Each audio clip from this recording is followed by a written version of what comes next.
师傅好，我中学毕业了，即将读大学。我性格很孤僻，曾经有3个半月没有出过家门。与人沟通时，心里会莫名的害怕、恐慌，很容易和同学之间产生误会。我该如何与人沟通呢？那就不要和人沟通。我就提醒我们的小朋友哈，人不是都要依靠和别人沟通才幸福。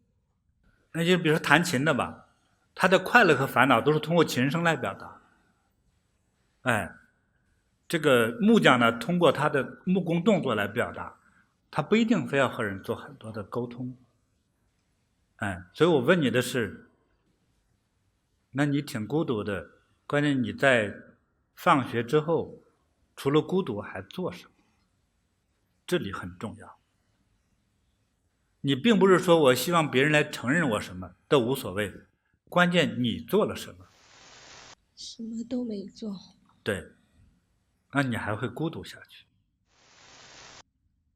孩子，我的小时候的感觉和你类似，因为我自己觉得什么都不行，体力不行，大脑不行，考分最烂，没有朋友。我自己玩泥巴球就是我的朋友，说捉一个小昆虫就是我的朋友。那个时候不懂得真正的孤独是什么，就是自己玩耍。但是当我到了接近10岁的时候，我遇到师父教我修行的方法，就开始修打坐呀、念佛呀，还有走八卦呀、练武功啊，我就开始做一些事情，让自己不但不孤独，而且很充实。我就在那个时候练的时候也不自信，觉得我这些做的事情大家都会看不上，都有点生怕大家误会瞧不起，是这样的。其实人这一生人是个叫群居动物，希望自己所做的事情能被大家认可。这个心态是孩子和成年人都有这样强烈的心态。比如你唱歌总希望得到大家的认可，你要绘画，甚至你数学，甚至是你是电脑的编的程序，都是希望别人认可。但是应该有个无所谓的感觉。但是之后的但是，人不能总去孤独，要借用孤独成就自己。只有孤独就是空闲的，但是你空闲的时候用孤独占据自己的整个的生命，那就是浪费。每一个人上帝说每个人其实都是上天派来的，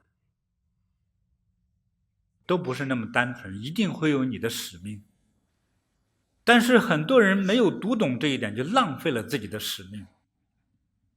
这孤独说明你才有时间，利用这个时间干自己最想做的事情，那才叫有点智慧。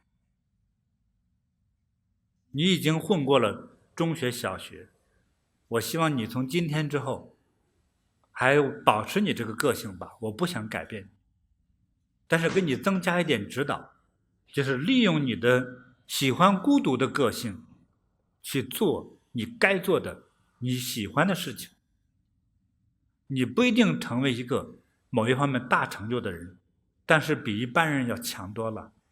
如果你从现在开始拜个师学绘画，从现在开始练习跳舞，从现在开始练小提琴，3、4年之后，一个孤独人3、4年就已经很了不起了，可以达到表演级。只有孤独的人才能做得到。所以我不希望你再浪费自己，好吗？如果你孤独的想毁掉自己，那你就什么都不要做。所以你自己应该做一个选择。请问你想毁掉自己还是想成就自己？成就自己。对，那你自己想一个自己喜欢做的事。